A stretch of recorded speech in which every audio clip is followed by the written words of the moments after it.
Assalamualaikum warahmatullahi wabarakatuh. Alhamdulillahi wa kafa. Wassalatu wassalamu ala rasulillahil mustafa wa ala alihi wa sahbihi wa man wafa. Wa ba'd. Faya ibadallah, ahbaballahi wa ahbab rasulihi sallallahu alaihi wasallam. Usi nafsi wa iyyakum bitaqwallahi faqad fazal muttaqun. Fala tamutunna illa wa antum muslimun. Faqala ta'ala Ya ayyuhalladzina amanu taqullaha haqqa tuqatih wa la tamutunna illa wa antum muslimun. Guru kita semua, Asy-Syaikhaini Al-Fadilaini Al-Imamaini, Dr. Syamsi Ali dan Dr. Amil Faisal. Semoga Allah Subhanahu wa taala senantiasa memberkahi seluruh aktivitas antum, menyehatkan, memberikan kekuatan, dan insya Allah mudah-mudahan menerima seluruh amal ibadah kita sebagai amal ibadah yang diikhlaskan oleh Allah Subhanahu wa taala. Semoga seluruh aktivitas dan pesantren Nusantara Foundation yang dirintis oleh Al-Imam Syamsi Ali di Amerika selain bisa menginspirasi warga muslim dimanapun, juga melahirkan generasi-generasi terbaik insya Allah, baik kini ataupun di masa depan, memberikan wajah Islam yang terbaik seperti tadi yang disampaikan. Pun demikian dikhususkan untuk Adinda, putra dari Ustaz Amir Faisal yang akan melanjutkan studi. Semoga Allah senantiasa berikan taufik, istiqamah untuk tafaqquh fid din, dan kembali untuk bisa menyampaikan risalah pengetahuannya seperti yang diamanahkan dalam Al-Quran surah ke-9 At-Taubah di ayat 122 itu. Izinkan kami menyampaikan apa yang telah guru-guru kami sampaikan mengenai tema yang sekarang tengah kita bahas, dan tentunya tadi sudah banyak diuraikan baik oleh Imam Syamsi Ali pun demikian oleh Dr. Amir Faisal. Semoga sekali lagi Allah berkahi keilmuan keduanya. Izinkan kami kemudian merinci dari apa yang tadi telah disampaikan dengan tiga aspek bahasan utama. Kita akan mohon izin mulai dengan muqaddimah tentang mengapa kita diciptakan. Kemudian yang kedua, apa korelasi antara penciptaan dan tugas kita sebagai manusia dengan Al-Quran. Kemudian yang ketiga, bagaimana kita bisa menampilkan pedoman hidup dalam Al-Quran terkait dengan misi kehidupan kita di muka bumi ini. Tiga ini yang mudah-mudahan bisa saya sampaikan dengan durasi waktu yang telah ditetapkan oleh panitia. Tadi ada sekitar 20 menit ya. Mudah-mudahan sampai 20 menit ini, dan kalaupun boleh bisa disesuaikan dengan kultum barangkali Ustaz Syamsi Ali ya, kuliah terserah antum gitu. Jadi waktunya bisa kita maksimalkan insya Allah. Baik, bismillahirrahmanirrahim. Mohon izin karena kita temanya Al-Quran, jadi saya akan mencoba mengurutkan topik bahasan kita sesuai dengan urutan-urutan dari ayat-ayat Al-Quran insya Allah. Kita mulai pertama terkait dengan kenapa kita diciptakan oleh Allah Subhanahu wa taala, apa tujuan utamanya, sehingga nanti kita bisa temukan hikmahnya dan korelasinya dengan Al-Quran. Seperti diketahui bahwa seluruh makhluk yang diciptakan oleh Allah Subhanahu wa taala, baik bernyawa ataupun tidak bernyawa, maka tujuan utamanya, puncak dari misi kehidupannya adalah untuk beribadah kepada Allah Subhanahu wa taala. Ini poin utamanya.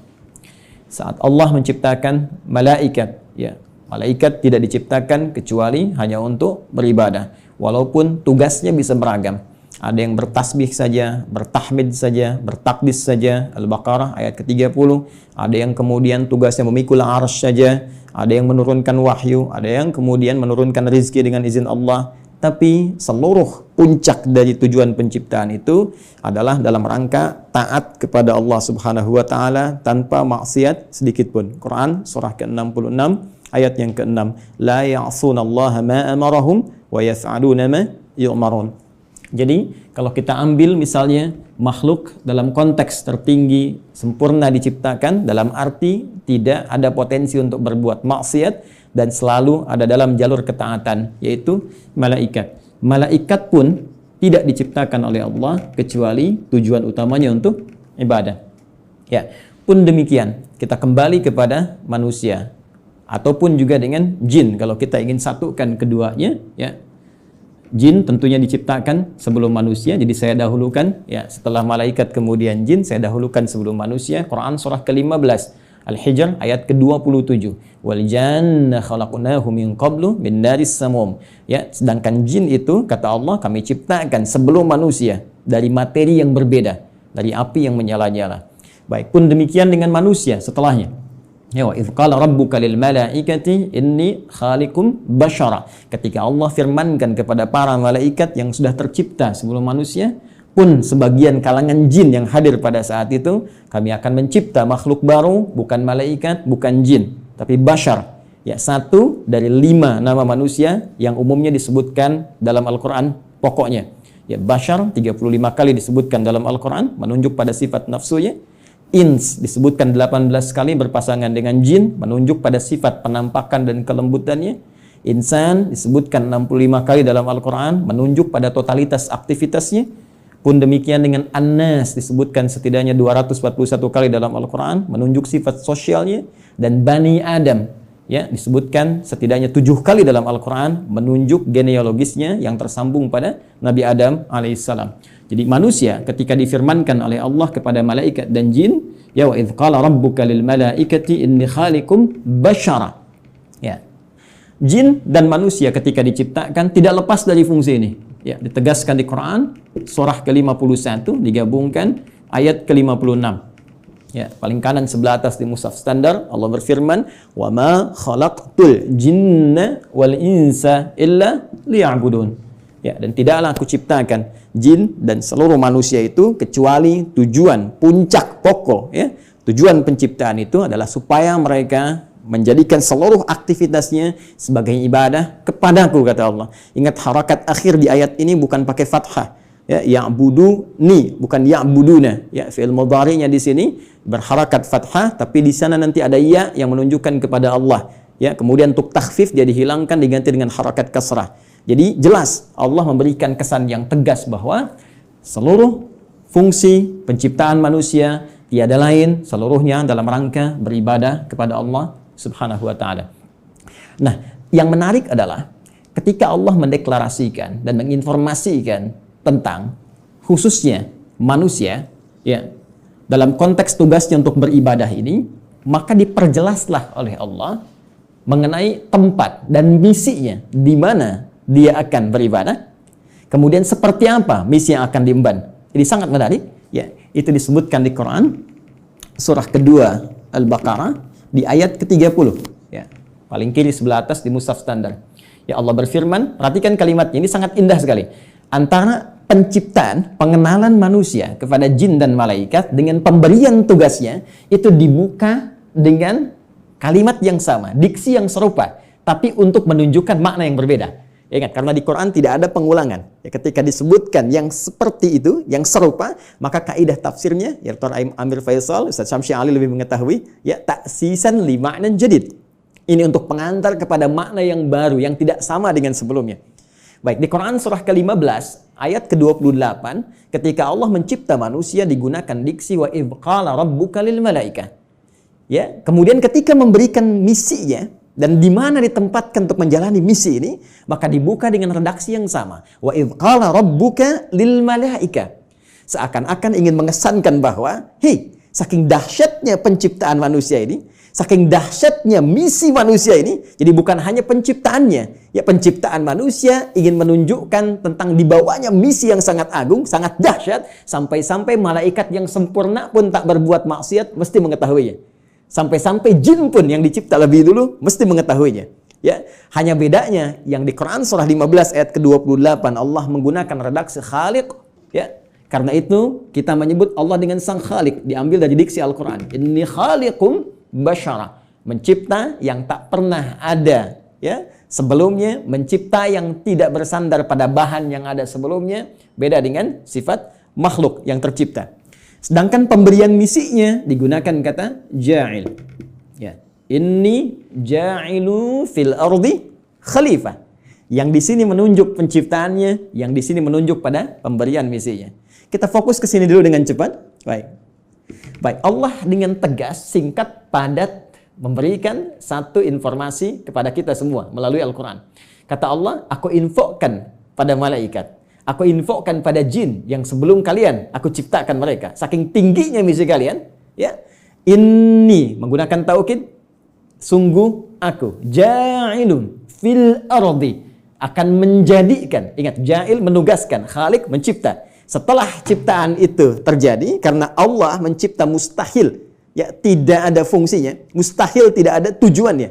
Di dalam bahasa Arab, kalau kita sudah membuat sesuatu, kemudian ingin menjadikan, menerangkan fungsinya, apa yang telah dibuat itu, orang Arab menggunakan diksi ja'ala, ya ja'alu ja'il. Allah telah mencipta manusia, Quran surah 15 ayat ke-28, dan ingin menerangkan ini fungsi, misi penciptaan manusia itu. Maka digunakan kata ja'il. Inni ja'ilun fil ardi. Satu, fil ardi. Di poin ini. Ini menunjuk pada tempat, aku akan menjadikan, memberikan fungsi pada manusia yang telah tercipta itu.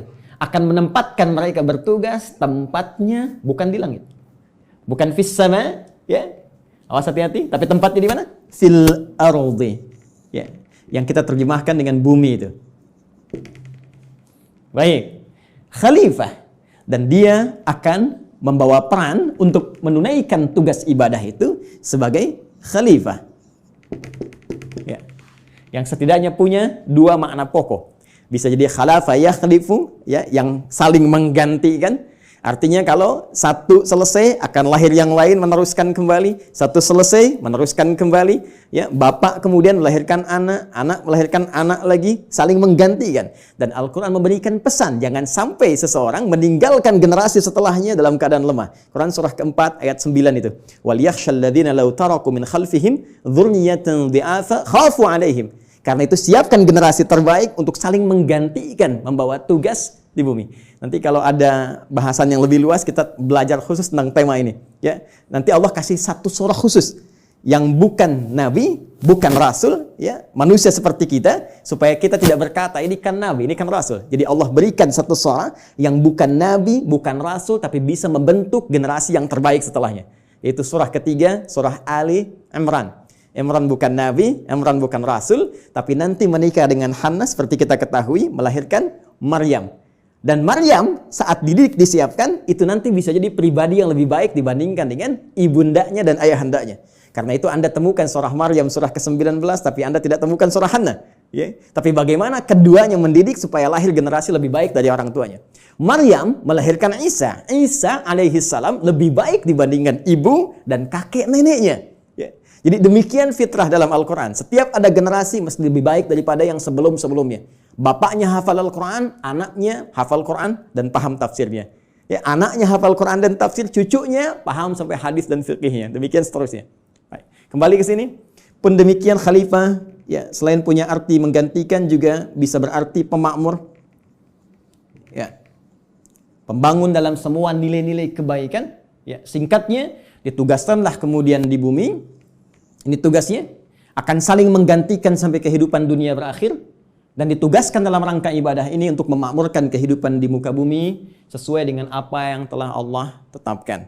Secara singkat diberikan pelatihan kemudian di satu tempat, ya, yang disebut dengan Al-Jannah itu di Quran surah ke-2 Al-Baqarah ayat ke-35. Sebelum turun ke bumi, sebelum membawa misi ini, maka ditugaskanlah sementara waktu diberikan pelatihan, ya, di Quran surah ke-2 Al-Baqarah ayat 35. Wa qulna ya Adamu uskun anta wa zaujukal jannah. Secara langsung ditugaskan pasangan Adam dan Sayyidah Hawa alaihi wassalam. Silahkan keduanya dimasukkan oleh Allah Subhanahu wa taala untuk diberikan pelatihan sebelum diturunkan untuk bertugas ke bumi. Silahkan masuki al-jannah ini, sering terjemahkan dengan surga, oke? Okay? Tapi mohon dicatat surga ini bukan surga yang kelak kita akan masuki. Ya, karena yang kelak kita akan masuki itu jelas keterangannya, mala ainan ra'at wala udhunun sami'at wala khatara ala qalbi bashar. Enggak pernah terlihat, enggak pernah terdengar, ya. Ya, dari kisah-kisah kita manusia, enggak pernah terfikirkan seperti yang kita lamunkan. Baik. Dan yang paling menarik, tidak ada perintah dan larangan lagi, semua kenikmatan. Ya, tidak ada perintah dan larangan lagi, semua kenikmatan. Jadi Ustaz Amir Faisal jangan terlampau soleh, nanti cita-cita masuk surga masih pengen tahajud bisa. Jadi semua kenikmatan, ya. Tapi di sini tidak. Di sini ada ujian. Wala taqraba hadhihi syajara fatakuna minadh dhalimin. Ya, jangan coba-coba engkau dekati pohon ini. Ujian pertama. Jadi disebutkan perintah kalau dikerjakan melahirkan kenikmatan, fakula minha ragadan haitsu syi'tuma. Kemudian diberikan larangan. Ini perintah, ada larangan. Dan inilah nanti yang akan kita bawa dalam kehidupan di muka bumi. Di bumi itu cuma dua. Kalau enggak mengerjakan perintah, meninggalkan larangan, selesai. If'al wala taf'al. Do it, leave it. Ya, cuma dua ini saja. Baik, kemudian diperkenalkan. Ini tantangannya. Ada nanti iblis yang mulanya dari kalangan jin, ayat 34-nya berbicara tentang iblis. Ayat Quran surah ke-18 Al-Kahf, ayat ke-50 ya, menerangkan genealogis iblis itu dari jin yang bermaksiat, fasik ya. Wa idz qulna lil malaikati isjudu li adama fasajadu illa iblis kana minal jinni fafasaqa an amri rabbi. Ya, ketika dia mulai fasik disebut dengan iblis. Ketika dia mulai menggoda, mewariskan kefasikannya disebut dengan syaitan. Karena itu diperkenalkan oleh Allah, ya, ini menjadi syaitan di ayat ke-36-nya. Fa'azallahumash syaitan. Setelah tuntas kemudian diberikan bekalnya, di training dulu, kan?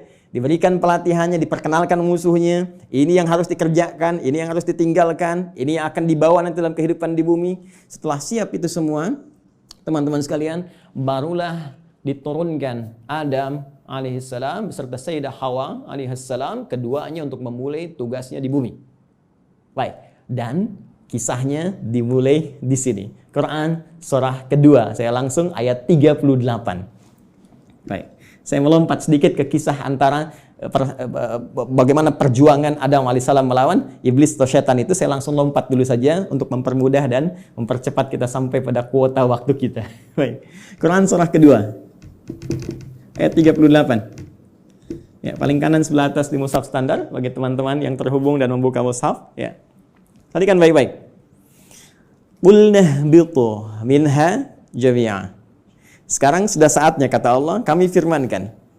Dan kalimatnya menggunakan ta'zimin nafsi. Nah, ya, itu selalu memiliki dua makna setidaknya dalam bahasa Arab. Nah, singkatan dari nahnu.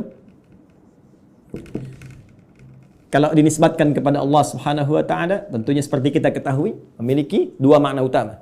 Satu, ta'zimun nafsi, menunjuk pada keagungan Allah Subhanahu wa taala, puncak keagungannya. Kedua, ta'zimus sya'ni, menunjuk pada dahsyatnya informasi yang akan disampaikan. Jadi saking dahsyatnya misi yang akan dibawa oleh Adam dan Hawa alaihi wassalam sebagai khalifah di muka bumi, Allah sampai menggunakan keagungan zatnya.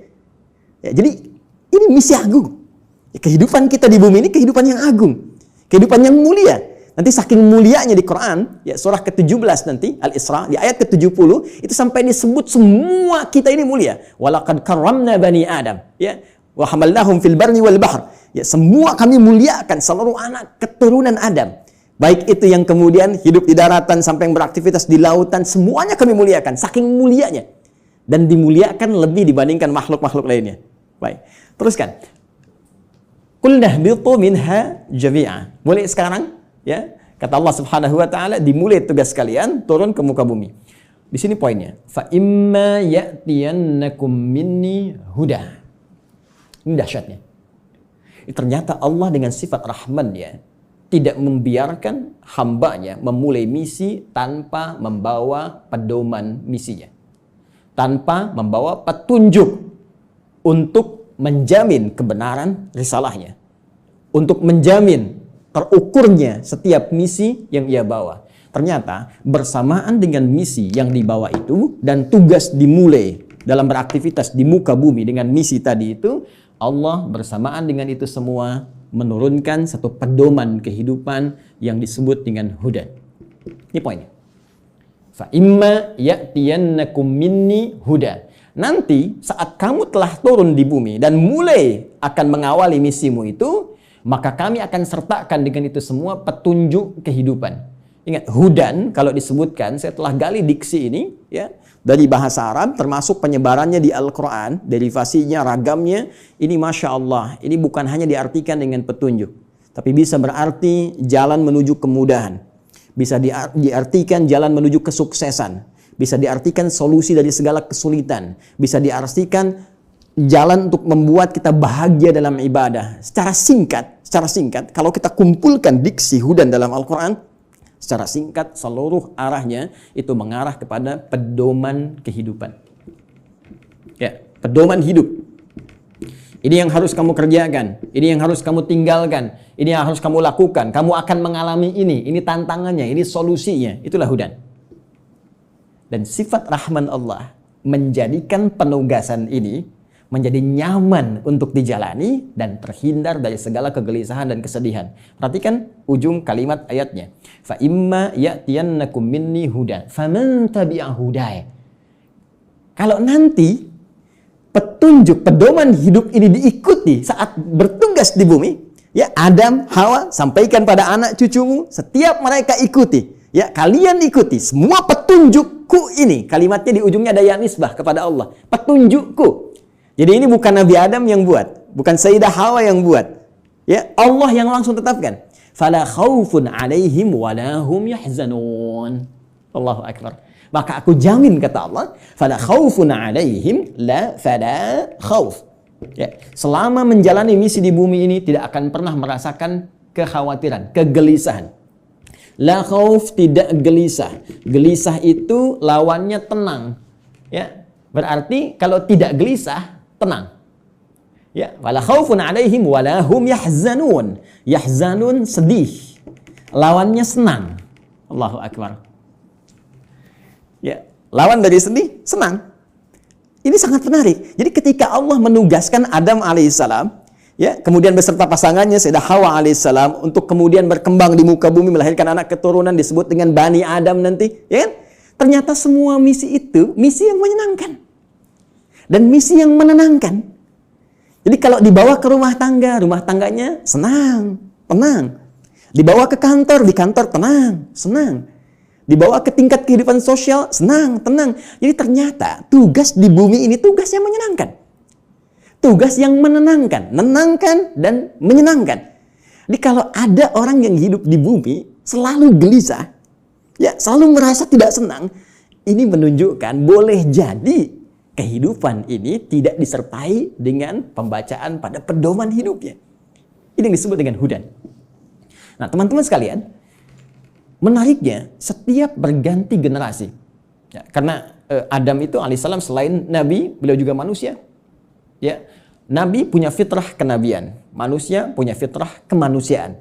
Baik, karena setiap nabi itu manusia, maka manusia punya fitrah kemanusiaan. Di antara fitrahnya pasti mengalami kematian, wafat. Setiap yang berjiwa pasti wafat. Quran surah ke-3 Ali Imran ayat 185.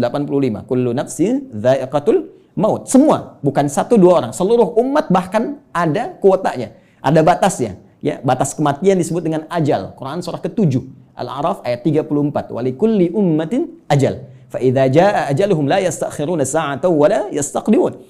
Bahkan semua punya batas hidupnya.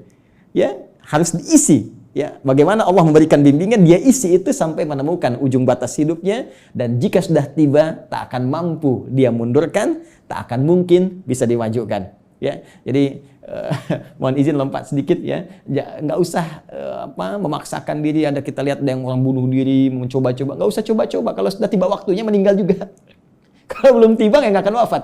Ya, nah ini poinnya. Karena Adam itu manusia. Karena itu punya fitrah kemanusiaan, maka Adam pun wafat. Ya, setelah itu mewariskan anak keturunan Quran surah ke-4 ya, ayat yang pertama, ya ayuhan nasu taqu rabbakumul ladzi khalaqakum min nafsin wahidah wa khalaqa minha zawjaha wa batha minhuma rijalan katsiran wa nisaa. Melahirkan keturunan, ada laki-laki, ada perempuan, sampai kemudian mereka berkomunal, ya, berkelompok-kelompok, bersuku-suku, kemudian bahkan menyebar lebih luas lagi, saling mengenal dan saling berinteraksi. Quran surah ke-49 Al-Hujurat ayat ke-13. Ya ayuhan nas, wahai seluruh manusia, inna khalaqnakum min dzakarin wa untha. Kami ciptakan kalian ada laki-laki, ada perempuan. Ternyata manusia cuma dua jenis, ya, laki-laki dan perempuan. Awas, hati-hati, ya. Wa ja'alnakum syu'uban wa qabaila. Kemudian setelah itu kami jadikan kalian, ya, syu'uba, berkelompok-kelompok, membentuk satu komunitas dari keluarga ke masyarakat, RT, RW sampai negara, sampai benua dan sebagainya. Wa qabail, ada suku-sukunya, tujuannya lita'arafu, untuk saling membangun sinergi, membangun link, saling mengenal, dan dengan itu membawa misi kekhalifahan yang tadi disebutkan. Ya, inna akramakum indallahi atqakum. Yang paling mulia di antara kalian yang meningkat nilai kebaikan yaitu takwanya. Poinnya, Adam wafat, manusia menjadi berkembang, dan setiap perkembangan ini pasti akan terpengaruhi oleh lingkungan di mana mereka beraktivitas. Kullu mauludin yuladu 'alal fitrah, ya fa abawahu yahwidanihi aw yunasrani aw yumajjisanihi. Semua yang terlahir itu baik, cuma lingkungan nanti yang membentuk dia bisa merubah bahkan menjauh dari Allah Subhanahu wa taala. Dalam konteks ini, saya ingin cepat, saking sayangnya Allah kepada kita semua, Allah tidak menginginkan seluruh manusia yang hidup di bumi mengalami kebuntuan dalam membawa misinya dan bahkan mengalami kegagalan. Yang Allah inginkan semua konsep tadi senang dan tenang. Maka di setiap pergantian generasi itu, maka Allah utuslah kemudian seorang rasul, ya, utusan, seorang nabi yang membawa kembali pedoman-pedoman yang dahsyatnya sesuai dengan era dan masa yang dialami. Nabi Adam selesai, muncul Nabi Nuh. Nabi Nuh kemudian membawa risalah. Nuh selesai, muncul nabi lainnya. Terus sampai ke Nabi Muhammad sallallahu alaihi wasallam. Menariknya, teman-teman sekalian, seluruh nabi dan rasul yang diutus oleh Allah Subhanahu wa taala, yang membawa pedoman hidup bagi masyarakatnya, bagi umatnya yang diarahkan sesuai dengan masanya itu, semua petunjuknya, pedomannya diberi nama dengan nama utama yang serupa, yaitu Hudan. Silakan Anda cek. Kita ambil yang paling dekat lah ke masa Nabi Muhammad SAW. Nabi Isa, Nabi Musa alaihi wassalam.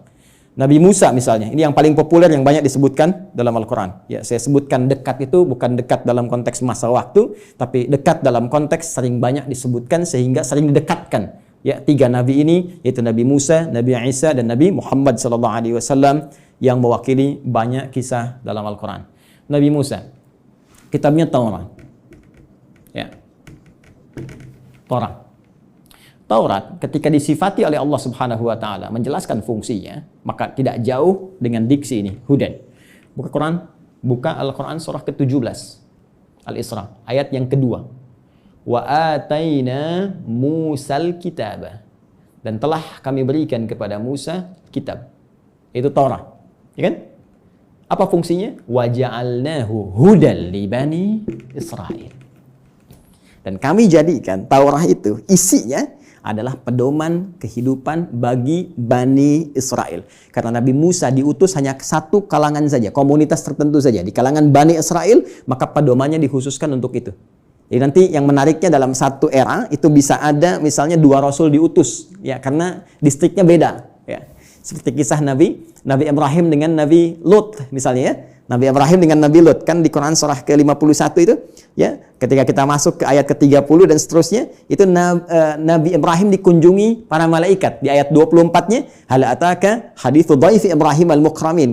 Pernahkah engkau dengar kisah ketika Nabi Ibrahim dikunjungi para malaikat? Tujuannya sebetulnya bukan ke Nabi Ibrahim, tapi akan datang ke Nabi Lut, ya, alaihi salam, untuk mengabulkan tuh permohonan dalam tanda petik umat yang menantang azab. Jadi ketika akan datang ke situ mengadab, mampir dulu ke tempat Nabi Ibrahim dengan hikmah tertentu. Jadi di satu masa bisa ada 2 nabi dan rasul yang bertugas di wilayah yang berbeda.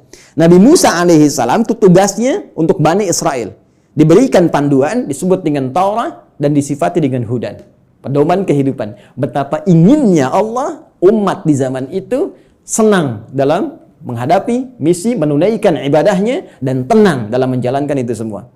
Berganti secara cepat Nabi Isa alaihi salam meneruskan risalah Nabi Musa setelah melewati fase-fase tertentu. Jaraknya sekitar 600 tahun ke Nabi Muhammad sallallahu alaihi wasallam. Nabi Muhammad ke Nabi Musa sekitar 2000 tahun. Nabi Isa alaihi salam ketika meneruskan risalah Nabi Musa alaihi salam berarti tugasnya sama, ya, kepada Bani Israel. Jadi bukan kepada seluruh kalangan manusia, hanya untuk Bani Israel saja, terbatas. Wilayah sebagian di Palestina saja, ya. Jadi kalau sampai ke Indonesia agak kejauhan, ya, cuma di sana saja. Bani Israel diberikan kitab Injil, karena itu Taurat dan Injil sering disatukan, ya. Quran surah ketiga misalnya, penyebutan pertama untuk Taurat dan Injil, ya, di ayat yang ketiga, nazzala 'alaikal kitaba bil haqqi musaddiqan lima baina yadayhi wa anzalat Taurata wal Injil. Ketika Injil diberikan kepada Nabi Isa alaihissalam sebagai kitab pedoman kehidupan, itu pun disifati sama kalimatnya dengan Hudan. Buka Quran surah ke-5 Al-Maidah, ya, di ayat ke-46. Ya. Silakan lihat di pertengahannya. Wa atainahul injil fihi hudaw wa nur. Ya. Lihat kalimatnya. Wa atainahul injil, dan kami berikan kepada Isa alaihissalam Injil, fihi, di dalamnya hudan. Ini ada pedoman kehidupan. Di setiap era berganti, setiap masa berpindah, Allah selalu memberikan pedoman yang selalu aktual, faktual, dan dibutuhkan di masanya sesuai dengan kebutuhan makhluknya pada saat itu. Karena eranya berganti, kebutuhan bisa berubah, nuansa tidak sama, maka diberikan pedoman yang sesuai dengan masanya. Yang paling dahsyat, Nabi Muhammad SAW, Rasul terakhir. Perhatikan kalimatnya. Nabi Musa li Bani Israel, ya, Nabi Isa li Bani Israel, Nabi Ibrahim kalangan tertentu saja, ya, komunitas tertentu. Kemudian Nabi Lot juga demikian. Sebelumnya Nabi Nuh, ya, membawa risalah. Rasul pertama Nabi Nuh alaihissalam, komunitas yang terbatas. Nabi Muhammad SAW, karena beliau ditugaskan sebagai Rasul pamungkas, penutup. Kalau penutup berarti risalahnya harus sampai berakhir kehidupan dunia. Namanya penutup. Karena tidak ada Rasul setelah beliau, tidak ada Nabi lagi. Karena itu risalahnya harus bertahan abadi sampai kehidupan berakhir.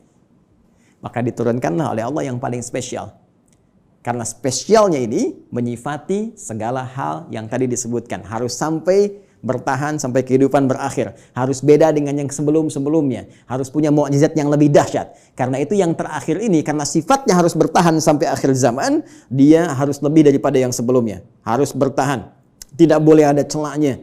Ya, tidak boleh ada perubahan-perubahan, ya, yang harus terjaga dari lafadznya, katanya, dan sebagainya.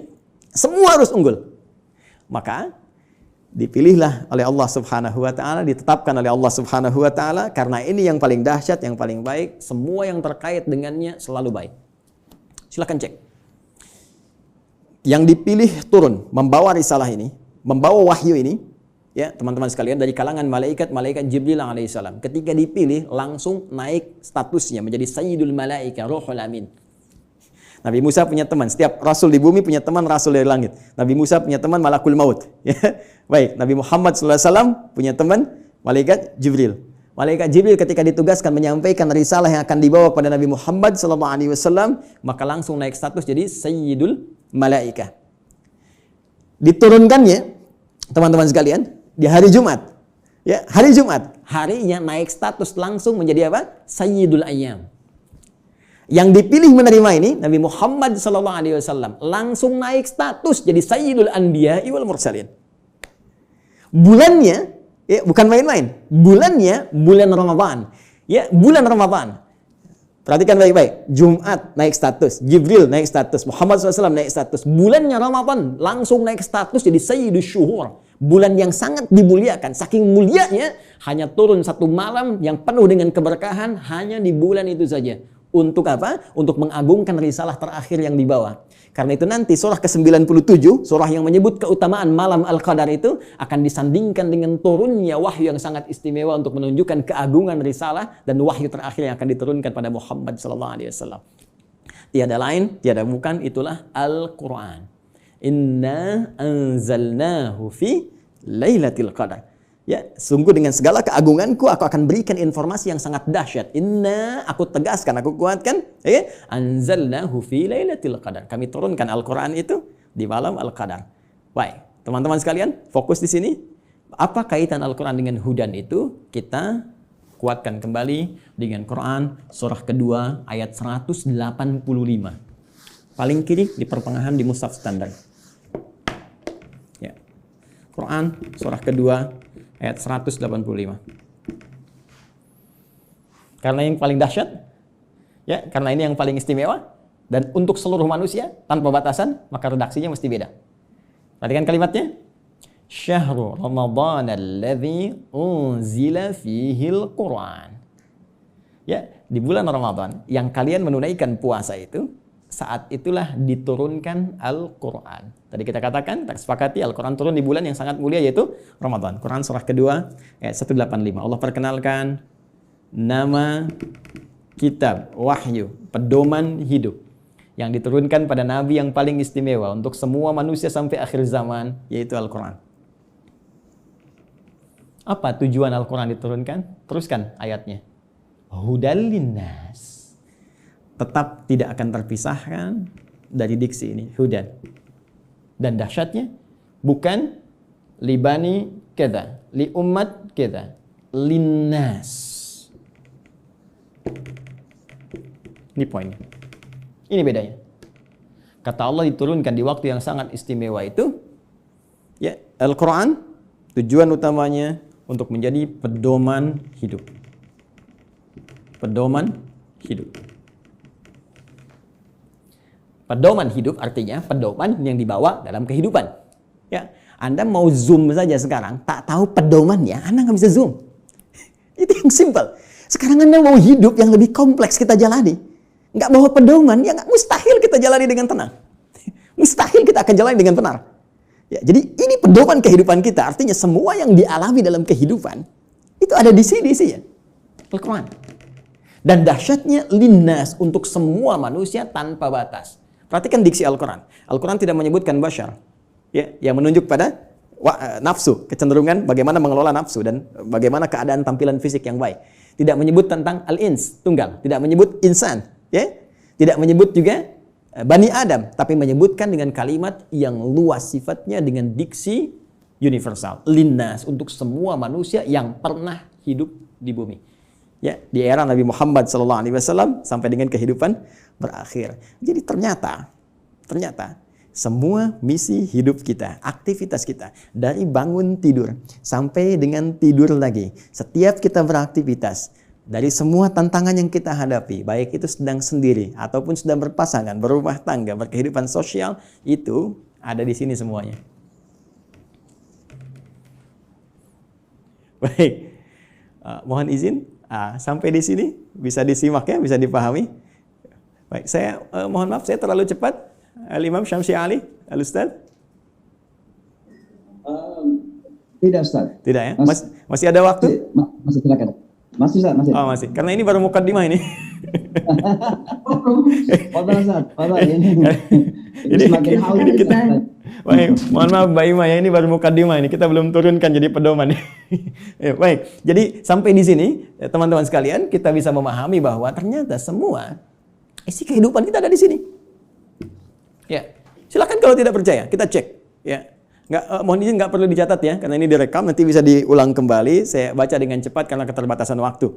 Ya, bahkan kita dari sejak mulai terlahir, ya, sampai kita wafat, sampai pasca wafat, itu semua diinfokan di sini.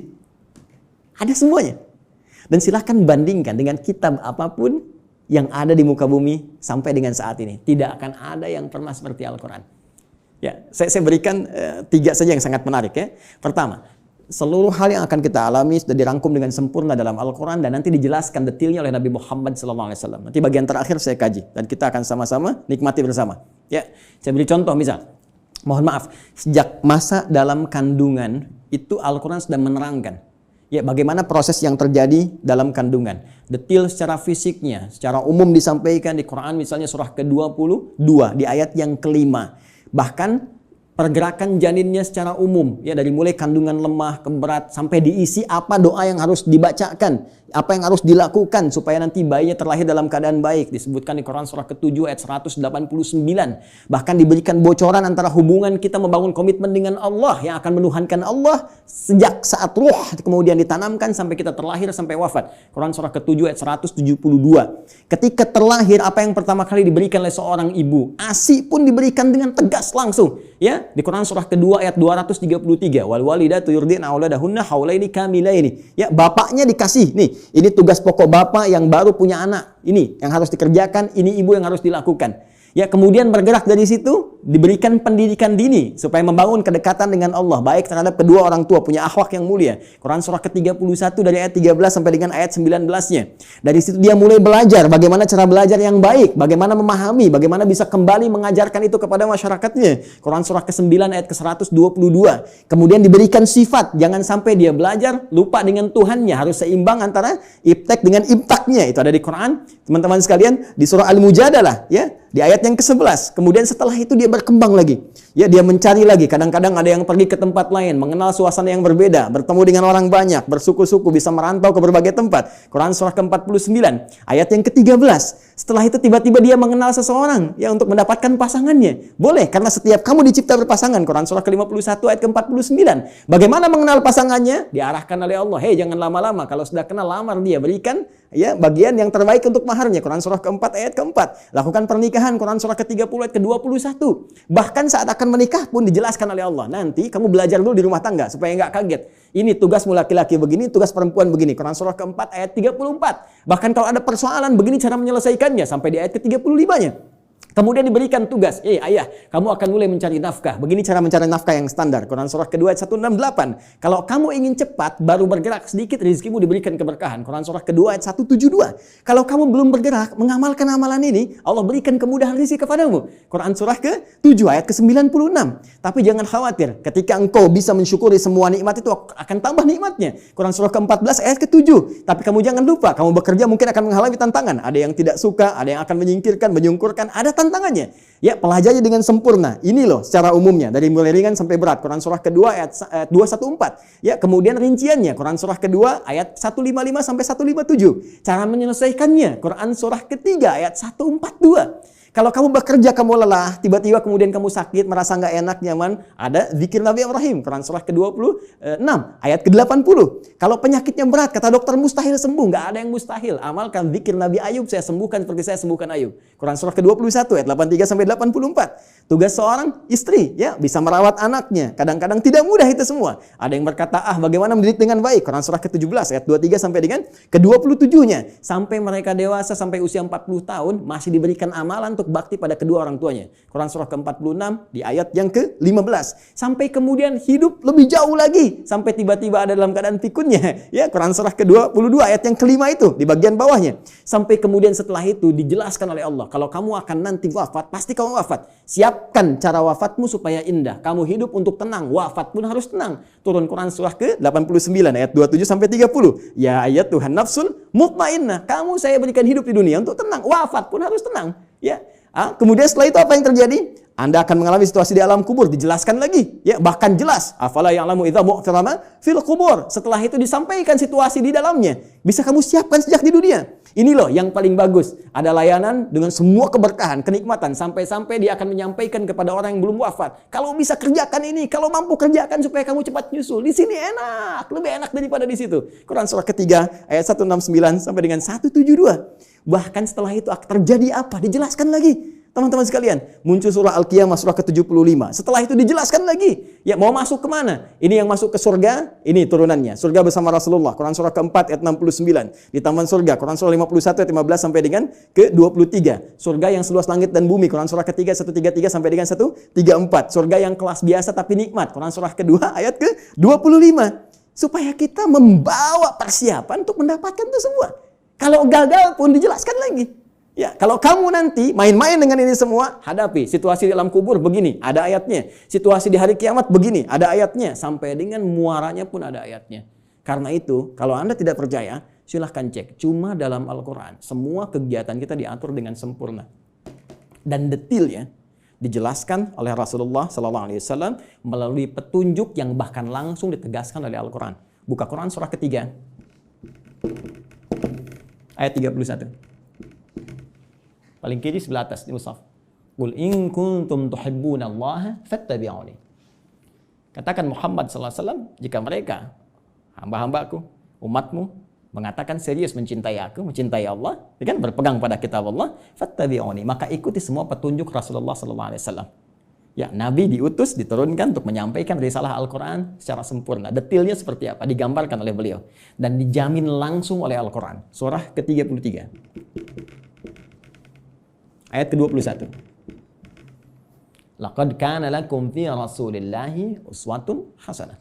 Uswah bisa dibaca dari riwayat Qalun, Warash dengan iswah. Laqad kana lakum fi Rasulillahi iswatun hasanah. Harakat kasrah, harakat dhammah. Kasrah menunjukkan sesuatu yang kecil, ringan, tipis, pecah. Kasrah zujaj, kaca itu pecah sehingga melahirkan pecahan-pecahan yang kecil. Sehingga harakatnya tipis. Dan ya, dhammah, sesuatu yang terkumpul, yang dhamma yang dhammu besar. Ya. Jadi yang melekat pada Rasulullah itu jangankan ya yang besar-besar, yang dahsyatnya, yang sholat malamnya sampai bengkak-bengkak, yang bagaimana pahala dengan sedekahnya, ya luar biasa diberikan, bagaimana perhatiannya pada umat. Bahkan yang kecil-kecilnya pun kalau diikuti akan jadi teladan dalam kehidupan. Jadi uswah itu ya keteladanan yang bila diikuti, yang mengikuti menjadi teladan lagi. Yang saling terwariskan. Jadi ketika kita mengamalkan isi Al-Quran dengan petunjuk yang disampaikan oleh Rasulullah SAW, maka secara otomatis kata Allah, hidup kita pun selain menjadi tenang, nyaman, akan jadi teladan di masanya. Silahkan cek. Nabi wafat, sahabat jadi teladan. Sahabat wafat, tabi'in jadi teladan. Sampai sekarang kita kenang. Semua yang mendekat kepada Al-Quran, demi Allah saya katakan, jika mendekatnya dengan cara yang benar, pasti akan mendapatkan semua kenikmatan yang dijamin tadi. Sekarang bagian terakhirnya, mohon izin dengan cepat sekali, bagian terakhirnya, bagaimana kita mengeluarkan petunjuk Al-Quran ini sehingga menjadi pedoman dalam kehidupan. Ternyata sekarang itu begitu mudah. Dulu zaman Rasulullah, sahabat berjuang, ya mengatasi banyak persekusi, bahkan ada yang dieksekusi dan sebagainya. Bahkan belum ada media seperti sekarang, ya. Ada yang tinggal ngeklik saja keluar informasinya dan sebagainya. Tadi Ustaz Amir Faisal sudah menyampaikan, ya perjuangannya sangat berat. Tapi yang paling menarik, ternyata dari perjuangan yang sangat berat dan dahsyat itu yang terwariskan pada generasi setelahnya. Zaman sahabat banyak menghafal, mengajarkan, menyebar, tabi'in menghafal dan seterusnya. Itu membawa manfaat yang besar bagi kehidupan kita. Karena semua detil penjelasan dari Al-Quran ini ternyata sudah dirinci langsung selama kurang lebih 23 tahun melalui seluruh keterangan yang melekat pada Rasulullah SAW. Baik tadi perkataannya, perbuatannya, tindakannya, sifat, sikap, dan segala bahkan diamnya disebut dengan takrir. Ya, semua yang melekat pada Rasulullah disebut dengan hadis. Jika dipraktikkan dalam kehidupan, jadi jalan kehidupan disebut dengan sunnah. Maka di sini kita mengenal istilah Al-Quran, kemudian sunnah untuk tafsiran segala pedoman hidup yang dipraktikkan dalam kehidupan. Maka teman-teman sekalian, kalau kita rinci penjelasan ini dengan menggabungkan dua saja, menurut langsung perintah Allah Subhanahu wa taala, Al-Quran dan As-Sunnah, kita akan temukan detil pedoman kehidupan kita di sini keseluruhannya. Kalau tidak percaya, sekarang mari kita cek. Ya. Ini sudah kita pahami. Gambaran pedoman kehidupan umumnya. Detailnya ada di sini. Tadi saya katakan, semua pedoman ini yang terkait dengan keterangan Nabi SAW, kemudian diwariskan pada sahabat, sahabat mengajarkan pada tabi'in, di masa-masa setelahnya, selain ada yang menghafal, ada juga yang menuliskannya. Dan tulisan ini sampai kepada kita, dikenal dengan kitab-kitab hadis. Ya, atau kitab-kitab sunnah, kutubus sunnah atau kutubul hadis. Banyak orang mempersepsikan bahwa kitab-kitab ini hanya bacaan semata. Kalau kita gali lagi, itu Masya Allah. Ya, sampai hari ini saya begitu mengagumi para ulama hadis itu ternyata bukan sekedar mengumpulkan segala yang terkait dengan Nabi, tapi mereka sekaligus menyusun itu semua sebagai pedoman kehidupan untuk kita. Dan dibuat bab-bab sesuai dengan apa yang akan kita jalani dalam kehidupan. Ya. Saya beri contoh misal, yang paling populer, ya Sahih Al-Bukhari. Ya, Sahih Al-Bukhari itu kan nama aslinya, masih ingat? Ya, Al-Jami' As-Sahih Al-Musnad Al-Mukhtasar min umuri Rasulillah sallallahu alaihi wasallam wa sunanihi wa ayyamihi. Ya, coba ulangi. Al-Jami' As-Sahih. Ya, kitab hadis kan umumnya ada 4 kan? Ya, ada Jami', ada Sunan, ada Musnad, ada Mu'jam kan? Ya, dan setiap penamaan ini ada makna. Al-Jami' itu kumpulan yang komprehensif. Umum, sifatnya masih luas, ya, mencakup segala aneka kegiatan. Baik, kalau sudah sunan, itu kitab fikih, ya, hadis yang disusun dengan urutan fikih. Jadi kitab hadis disusun dengan urutan fikih. Sunan Abu Daud, fikih, bab taharah, seterusnya sampai dengan selesai. Taharah, salat, puasa, dan seterusnya. Ya, Musnad disusun berdasar periwayatnya. Anda ingin belajar berapa hadis dari Sayyidah Aisyah, pengen seperti Sayyidah Aisyah, keluarkan dari Musnad Sayyidah Aisyah. Ya, tadi ingin belajar anaknya pintar, keluarkan misalnya Musnadnya Ibnu Abbas radhiyallahu taala anhuma. Mu'jam berdasar urutannya, Mu'jam At-Tabrani misalnya, ya. Baik. Tapi ketika kita baca Al-Jami' secara umum, ya, tuntunan kehidupan dari mulai bangun tidur sampai dengan tidur kembali. Al-Jami' kata Imam Al-Bukhari, Al-Jami' saya susun kitab ini dengan materi yang cukup luas, tuntunan kehidupan yang bersumber dari Nabi. As-Sahih, isinya sahih semua, saya pastikan saya cari. Ya, Al-Musnad tersusun sanadnya sampai ke Rasul. Si A, si B, si C disebutkan sampai ke Nabi.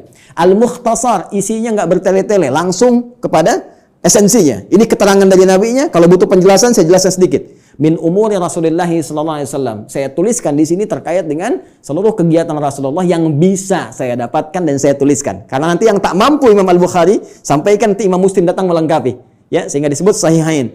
Muslim meninggal dua, ada yang tidak dapat sampai ke situ, nanti ada Al-Hakim An-Naisaburi. Ya, datang kemudian dengan syarat Al-Bukhari dan Muslim menyebutnya Al-Mustadrak. Secara singkat, wa sunanihi wa ayyamihi, dan sunnah-sunnahnya dan kegiatan hariannya selama 24 jam.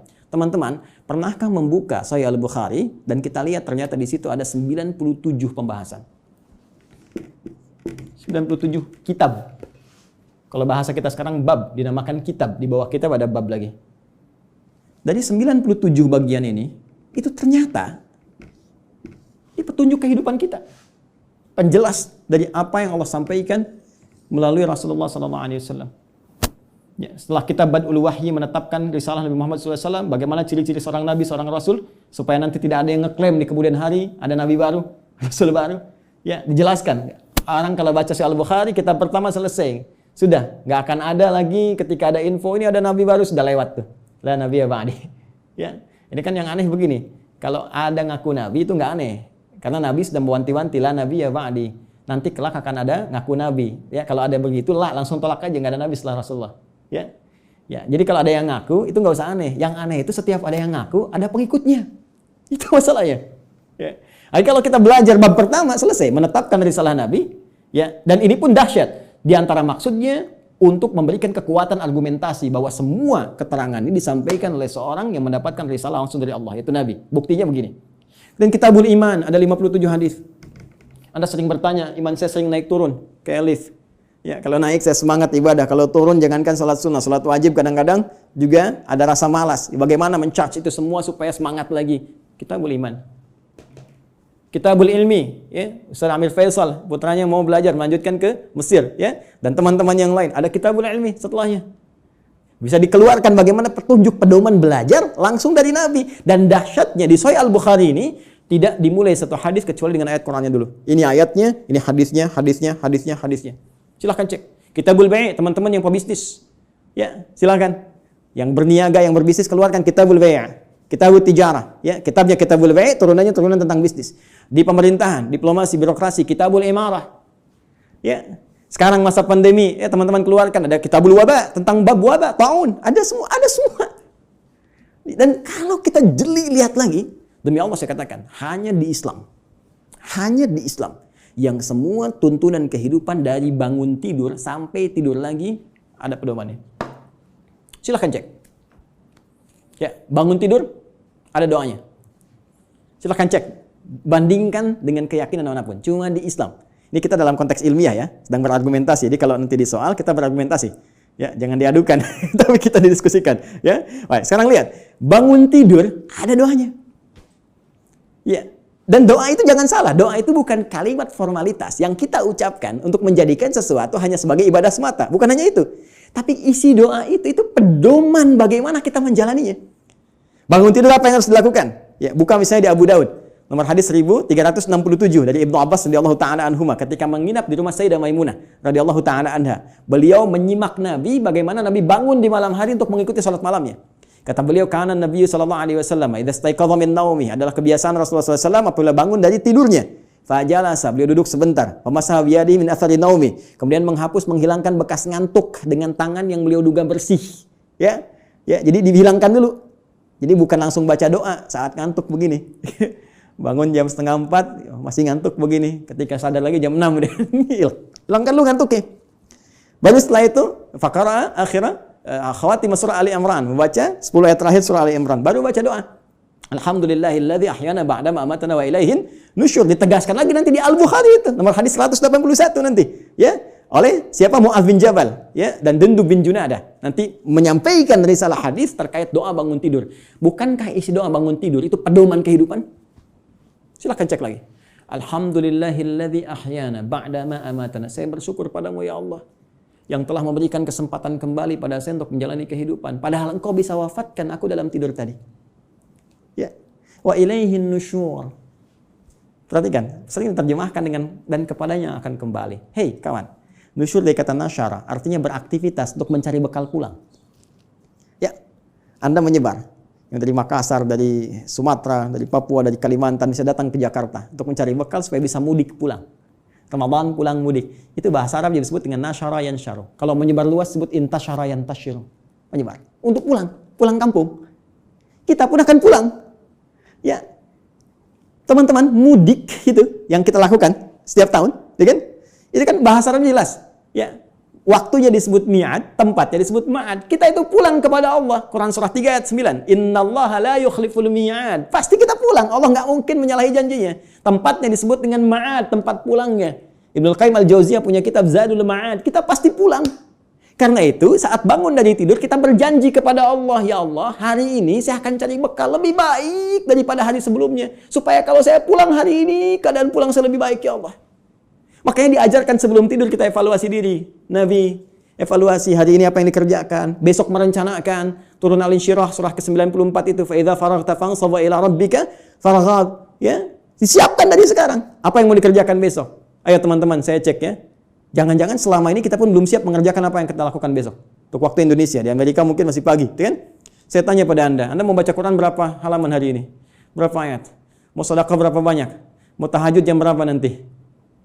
Ya, kadang-kadang luput dari kita, malamnya kita koreksi. Makanya Nabi istighfar sebelum tidur. Mengoreksi, Nabi aja yang ahli surga. Tempat terbaik, manusia paling mulia, paling takwa.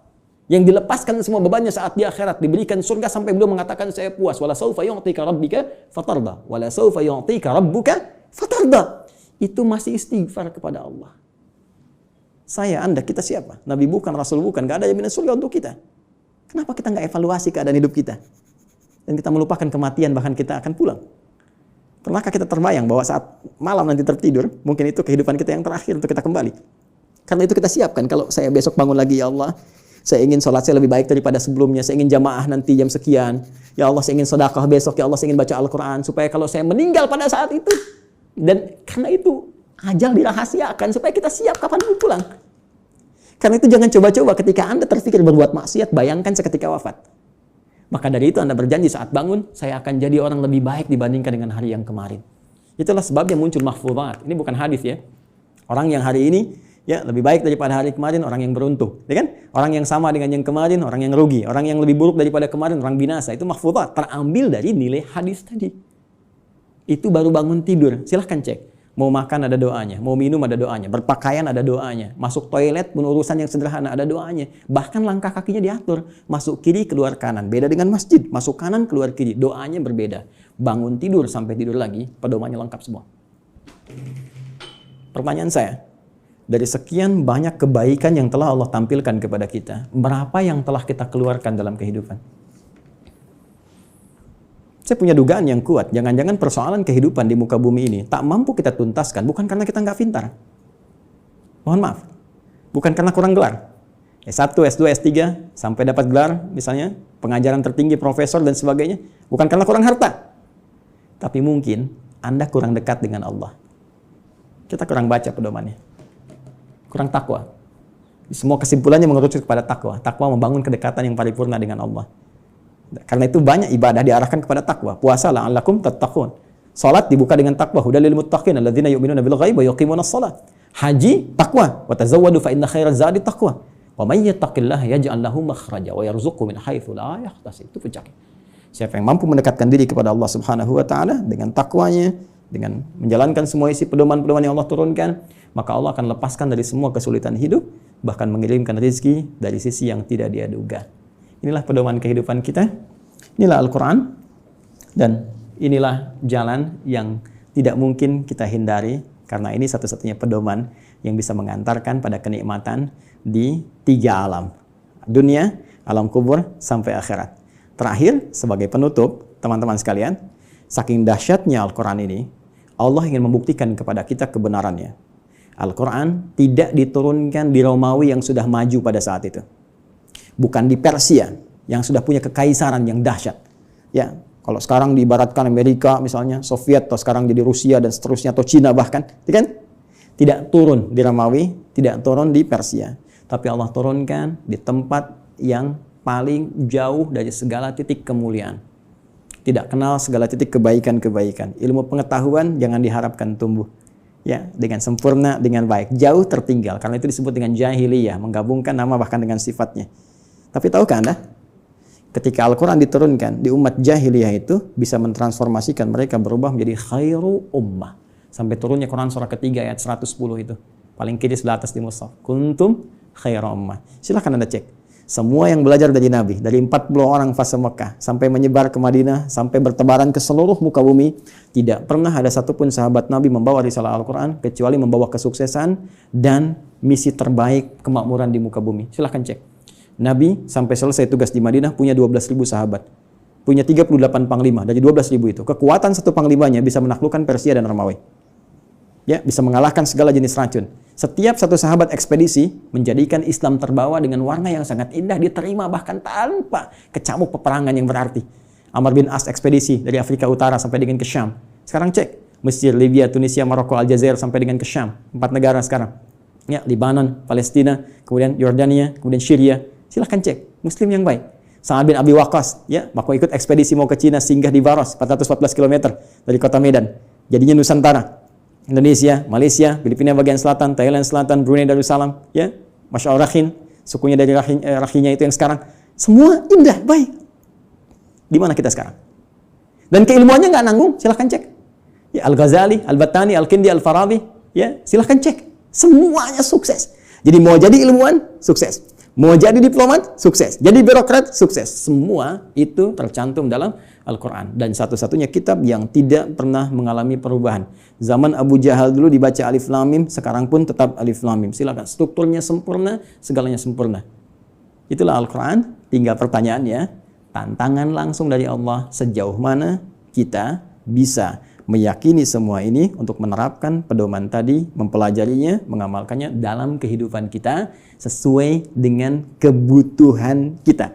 Membaca baik, memahami mulia, menghafalkan dahsyat. Tapi intinya tidak harus dituntut untuk bisa memahami seluruh isinya. Cukup Anda sekarang, maaf sekali, yang pokok apa? Bawa itu semua. Sekarang tugas dunianya apa? Passionnya apa? Keluarkan petunjuknya, lihat Qurannya, lihat hadisnya, dalami itu, amalkan. Setelah itu, perhatikan. Bedakan rasanya, rasakan bedanya, pasti akan terasa bedanya. Dan dahsyatnya Al-Quran bisa menjadikan tausiah yang 20 menit sampai 60 menit. Baik, saya kira itu dulu sebagai pengantar. Ya, Ustaz Syamsi Ali, maafkan saya kalau terlampau luas waktu yang saya gunakan. Mudah-mudahan ada manfaat yang didapatkan. Nanti kalau lain waktu kita bisa ketemu kembali, kita akan belajar tentang cara langsung dari Al-Quran, bagaimana menanamkan Al-Quran dalam diri kita supaya mudah dibawa dalam kehidupan. Karena jangan salah, ini ahli Quran pun dibagi 3 lagi nanti di Quran surah ke-35 Fatir di ayat yang ke-32. Ada orang ahli Quran zalim, wa minhum zalimun li nafsi. Ada yang paket hemat, bisa untuk dirinya belum bisa berbagi. Wa minhum muqtasid, ya. Dan yang terbaik, bagaimana ahli Quran menebar kebaikan di sekitarannya. Ya, wa minhum sabiqum bil khairat biidznillah. Terima kasih, semoga bermanfaat. Subhanakallahumma bihamdika asyhadu an la ilaha illa anta astaghfiruka wa atubu ilaik. Assalamualaikum warahmatullahi wabarakatuh.